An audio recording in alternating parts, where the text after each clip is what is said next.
Well, welcome to the West Sport Show, a special Origin edition. We're here at Mineral Resources Park, having witnessed West Australia and Victoria training sessions before Saturday's big game at Optus Stadium. I'm joined by Mitchell Woodcock. No prizes for guessing our allegiances here. You're a good West Australian boy. I'm a Victorian, totally born and bred Victorian, so no prize for guessing probably who we think will win today. But from just early days, from what I've seen from those two sessions, I think this is a 10-goal win to Victoria, if they show up. You can't say that while wearing the Vic Guernsey, can you? Well, I can. Wow, okay. Well, look, I've got some theories about this game as well, but, Quarters, it's been a great morning. We've been here for over 3 hours. We've seen both teams train. We've had press conferences. Garry Lyon did an impromptu press conference. He did. He called the assembly of the Victorian team football porn. Which I think is pretty fair because they're just such elite talent in both squads, in the WA squad and the Victorian squad. You'd almost pay to watch these training sessions, wouldn't you? Oh, it was incredible. And just watching the talent of, that was out there was just amazing. The skill that was there. You kind of forget that these are 50 of the biggest names in the AFL have descended on Perth. And the closer it gets, the higher the anticipation gets. We've seen the crowds. I've seen people walking up and down here unable to get into this closed session. We're quite lucky. Like I said, we've been here for 3 hours. We've seen it all. But, yeah, I just can't wait now for this game. And so I'll start with WA. They were first out. And as you can tell, I'm in charge of the WA stories today. And, look, the way West Australia trained was incredible this morning, and there's some big clues as to how they're going to set up here. So first off, Jordan Clark, who had a bit of an ankle concern at Freo training earlier this week, trained fully, so we expect him to definitely line up. So I'm not looking at any late changes here, Quarters, early on. Going to be really handy across halfback, Jordan Clark. But the big one for me was Luke Jackson and his role. So they picked three ruckmen, Tim English, Darcy Cameron from Collingwood and Luke Jackson. Well, what were they going to do with Luke Jackson? They're going to play him as a midfielder. The same role he's got at Fremantle at the moment. So I'm so curious to see how that's going to work in such a big game. Oh, look, I'm salivating over the thought of Luke Jackson playing as a full-time mid this season. And we're going to get a really... We had some glimpses of it last year, didn't we? We're going to get an early indication, I think, on Saturday for sure that Luke Jackson will be a full-time midfielder, as he should be. I mean, you've got obviously a A-grade ruckman in Max Gawn. You've got you've got Darcy Cameron there. So reigning club champion at Collingwood. Yeah. So, look, I think Luke Jackson, although I wouldn't mind seeing a little bit of match up against Max Gawn because they do have a bit of premiership teammates, and they tend to go head-to-head a bit when the two teams play. Oh, look, I think Luke Jackson will spend some time in the ruck. I think they'll go the three-prong attack. Darcy Cameron very much capable of going forward. Tim English can go forward as well. And if Max Gawn gets off the leash a little bit with that intercept marking, you can see Luke Jackson being able to run with him. But overall, I think he's going to play as a midfielder alongside Keziah Pickett, who looked very sharp out there today as well. O'Meara, Cornelio running through the midfield, and then of course the main men for WA in there, the main man I should say, is Chad Warner. So really excited to see how WA go about this weekend. Their forward line looks great.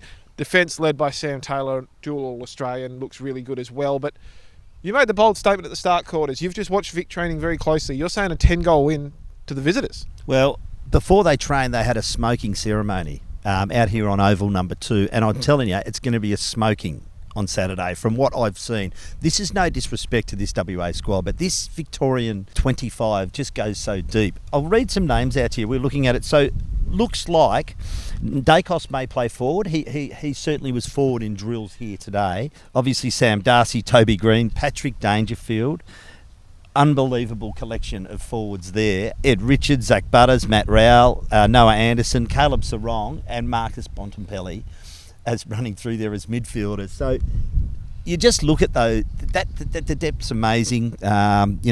Similarly good backline too. Tom Stewart, Sam Collins, Jack Sinclair, who spoke today about the pride, and actually Jack Sinclair and Lockie Ash, who spoke afterwards, both said, look, they were a bit nervous, just running out there with this squad because it is elite, and they said, look, there was a noticeable spark in the standards from a club training session because you have got the best of the best out there. But on paper, and we know footy is not played on paper, Mitch, but I just can't see WA getting close in this game. Well, there's two factors I've got in this, and I've got the first one being the heat. It's going to be 32, 33 degrees. It's not going to go away on Sunday, and that stadium's going to cook a little bit. There's, not a lot of breeze comes through the bottom of that stadium, as we know, because of the shape of it. So I wonder if that'll, open the game up a little bit more and suit WA's favour. The other question I want to ask you, Quarters, Is it a case of too many cooks in the kitchen for Victoria? There's a lot of players that are going to want to lick of the ice cream. Yeah, but a lot of players who want a lot of football. And WA, they're not high number players, but they're high impact players with metres gained and speed. Well, I just mentioned Nick Dacos will probably go forward. So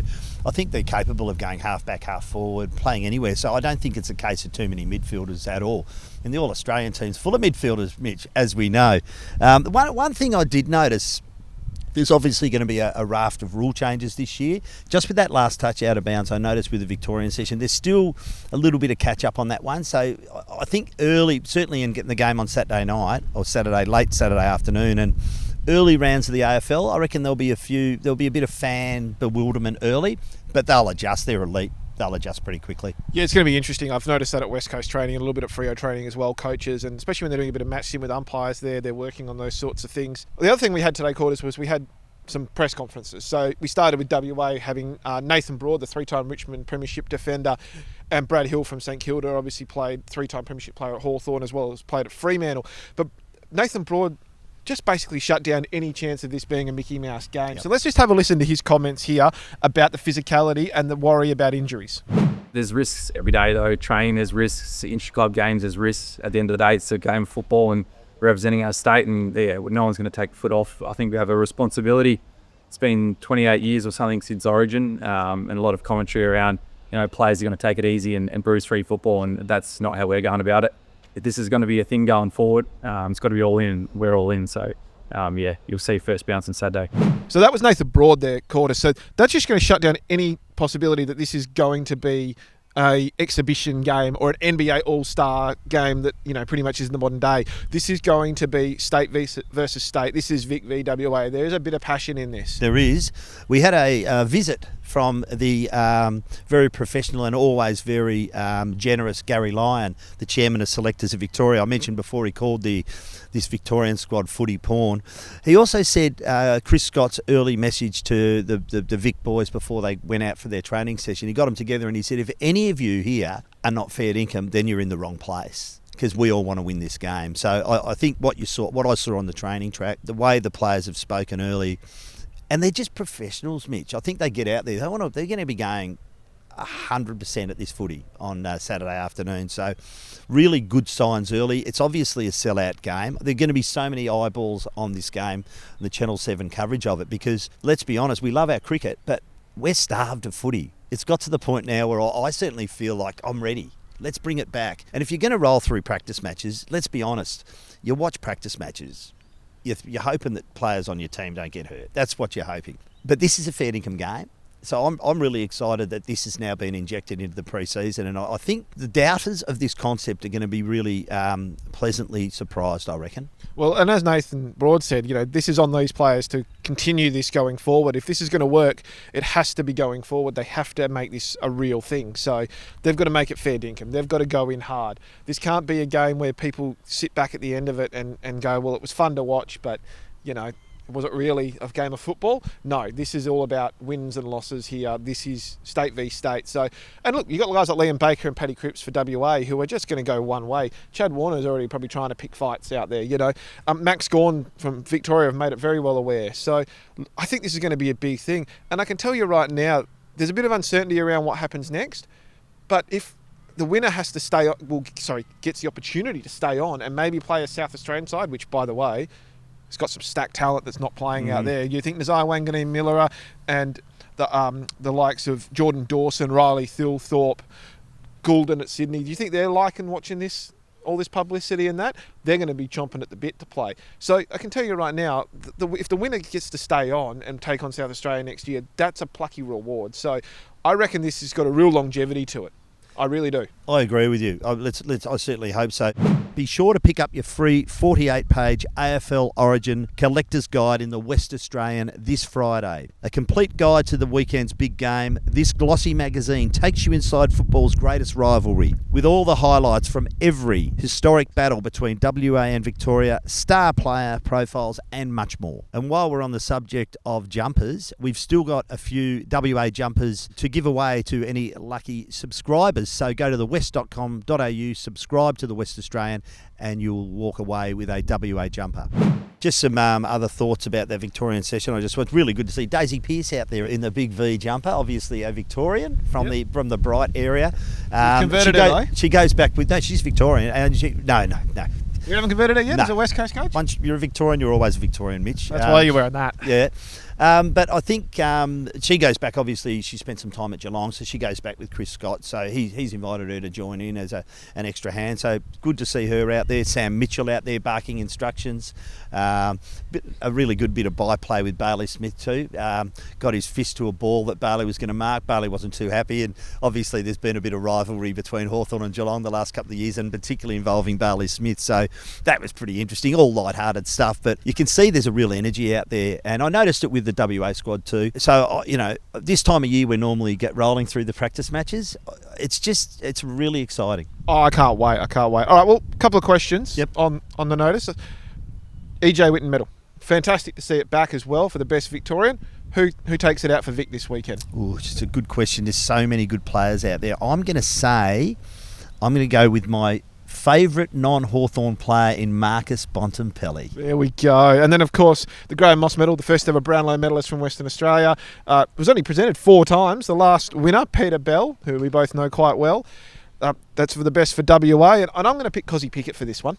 I really reckon Cozzy's going to light this up in really hot conditions and have a real great game. So I reckon that is it as well. And then, of course, the trophy, Quarters. Well, you didn't ask me. I think Patrick Cripps for the Graham Moss medal too. That's my call. Patrick Cripps for the Graham Moss medal? Yeah, and I think for EJ Whitten's probably Dacos. Okay. I think Nick Dacos. I think he's going to kick a bag up there. Well, you made a tough call there. Oh, no, thank you. Yeah. I always put myself on the line. Just a fringe player. Put myself on the line. But what I'm also really excited about and I'm really pleased about is the fact that the trophy's been named after Polly Farmer. Polly Farmer Cup. Yep. Obviously, you're very close to the family and the story that, still sets the standard for concussion in the AFL years ago.